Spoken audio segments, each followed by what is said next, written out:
What's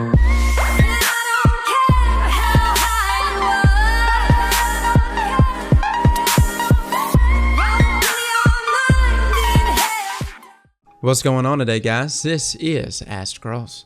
Hey, listen, I'm going to have a Iron Banner game playing in the background. Hope you guys don't mind.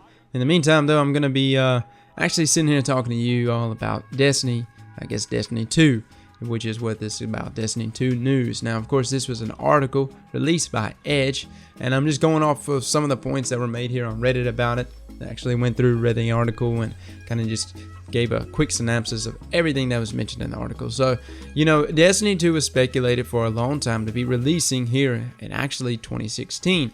Of course, we got Rise of Iron, and so it's not exactly Destiny 2. Some of the reasons why they're not releasing Destiny 2, let's hit it up. So the first started off with, fellas, it actually mentions that the desperate rewrite of the story and the struggling from Halo to Destiny, and even in Gjallarhorn, with some of the many issues that Destiny first faced when it came into existence. The new Gjallarhorn, of course, for year 3, which is what we're going into, will not be as powerful as it was in year 1. Destiny 2 was meant to launch this fall, or at least that's what it was speculated. But of course, it's going to be released in 2017. Luke Smith is taking the lead for its development.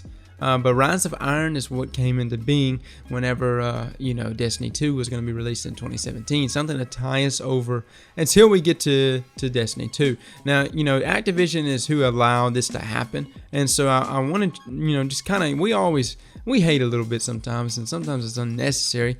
We just hate to hate, I guess. Activision, though, to allow Bungie to push back a game by an entire year, but not just push back a game, but to bring about Rise of Iron to tie us over until then, it's actually pretty incredible, guys. You know, you got to understand, you know, they probably wanted Destiny 2 to get released, but Bungie says, no, we don't want it to be released based on how releasing vanilla Destiny first came about. We want it to be perfect. We want it to be right for our players.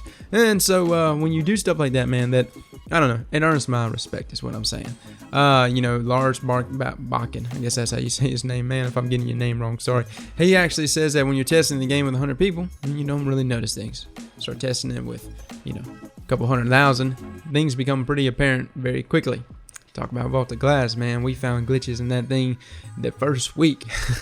So skill-based matchmaking is also brought up, saying that a lot of your higher skill level players aren't enjoying, you know, Crucible. You have not been enjoying your Crucible event here lately because it's been super, super sweaty. So, of course, they want to talk about bringing about social playlists and ranked playlists. If you're new to that, in Halo, we actually had ranked playlists. So if you wanted to play super, super sweaty that day, well, go right ahead. If you wanted to play socially and just have a good old time, drink you a few and just kick back for that evening, well, you just join the social playlist.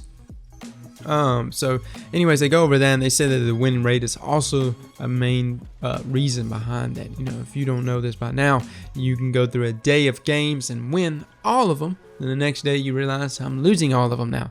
It's because they wanted to make that as 50-50 as possible. They also believe that private matches will fix a lot of this. I think private matches will include a lot of people that are wary of the Crucible, that have a bad taste for the Crucible, and I think that's going to bring about a lot of change. Private matches is about to change everything about Destiny. If you're part of the sweaty community, or if you sweat occasionally with some people, you know it's just a massive pain in the ass to have to sit there and match up with someone that's in a relatively close location to you, and you sit there and keep matching over and over again until you snipe the other person and get into a matchmaking game with. That's a pain. Reports have previously claimed that Bungie's tools were inefficient for building Destiny to begin with. Jonty Barnes, VP of Game Development, admits there were problems, but says they were rooted in the growth of staff from 150 to 600, failure to adapt to that change. Now they have 3 teams: Destiny Main, focused on the next major update, Destiny 2, and the Live team, responsible for Persistence World and Rise of Iron, and the Engine team, improve the technology and aids development. Now, the Engine team is helped by dropping last-gen support, which affected a portion of the player base that's smaller than 10%. It was felt to be necessary due to graphical and memory restrictions. There's a lot of, you know, game devs out there that are dropping last gen. Last gen is just, they want to improve on the graphical and the memory restrictions there, fellas. So I know I have some players in here that are last gen players. I hate it for you. It's just one of those things that was bound to happen. Let's hit up some of this Rise of Iron info. Rise of Iron doesn't offer the same transformation as TTK, nor is it Destiny 2 merely a stopgap. but an effective one. Raids need to be challenging, but not too challenging. They don't want to make a raid that's over 8 hours long, 8 hours of commitment, which is actually pretty good. House of Wolves is an outlaw story. Taken King was about revenge. Rise of Iron focuses on nostalgia. Respecting the past, a rich, interesting story by a character we all know. We know who Saladin is. Been looking at him for a number of years now. Artifacts are no longer just an obstacle to max life. They now change the way you play. I can tell you, not only is private matches going to change everything about Destiny, artifacts are about to change everything about Destiny. And I'm sure this is artifacts, to me, kind of sounds like a one of those things that should have been dropped in Destiny 2, or something that was probably supposed to drop in Destiny 2, but I feel like they're releasing it now to work it out. I think the kill times in what we're about to see in Rise of Iron is going to be damn near on par to how it was in year 1. It's about to be insane. I know a lot of people haven't been paying attention to it, but it will be crazy. Guns and offer familiar perks. Yeah. A lot of new exotics. Legendary items are attained by fixed means rather than your RNG methods. That's something to take note of, guys. Quest lines, things like that. That's exactly how a lot of people actually want it to be. People actually, and you don't like RNG. I understand that. RNG's RNG, man. It's just, and there was a lot of complaints about that here in Destiny. I think there's still going to be RNG elements, of course. But as far as, making a fixed means and quest lines, I think that's a great way to go about it. 5 story missions, 1 new strike, 2 remade strikes, many quest lines that continue after the story. And skeleton keys are also going to be introduced. If you don't know what skeleton keys are, same thing essentially. I think it's like 3 of coins, where you take 3 coins and get a chance of getting an exotic dropped. If you're on a strike specific, or you're looking for a strike specific loot like a Mago loop or grass mallet, you actually would just take one of these or use one of these skeleton keys, and it's supposed to actually negate the grind to actually do that strike. You'll have a better chance of actually getting that strike specific loot. Max light will be increased to 400. Shaders, effect class items, ornaments are pretty cool.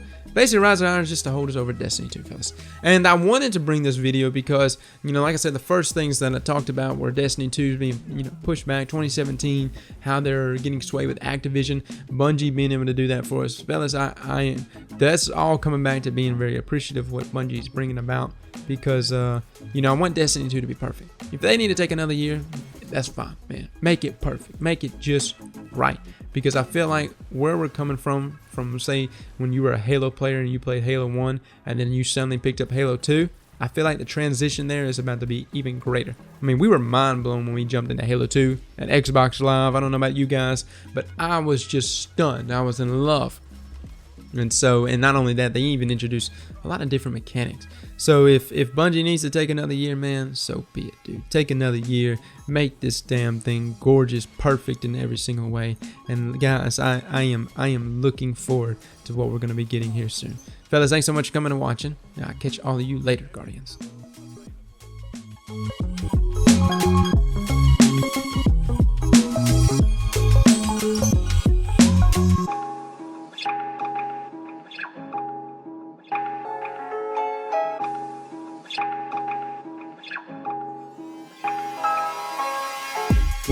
Thank you.